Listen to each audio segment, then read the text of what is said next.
أعوذ بالله من الشيطان الرجيم. بسم الله الرحمن الرحيم.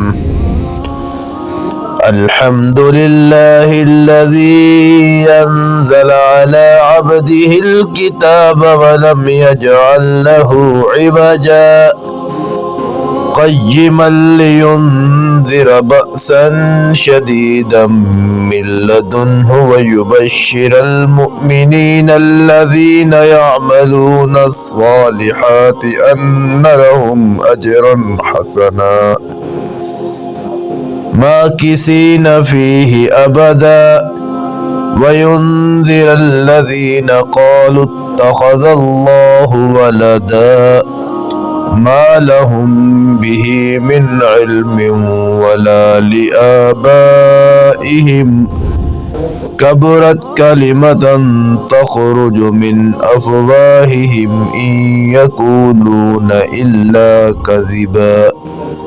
فلعلك باخع نفسك على آثارهم إن لم يؤمنوا بهذا الحديث أسفا إنا جعلنا ما على الأرض زينة لها لنبلوهم أيهم أحسن عملا فإنا لجاعلون ما عليها صعيدا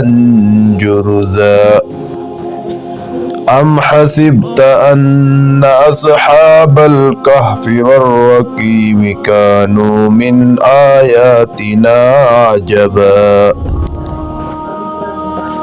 إذ أوى الفتية إلى الكهف فقالوا ربنا آتنا من لدنك رحمة وهيئ لنا من أمرنا رشدا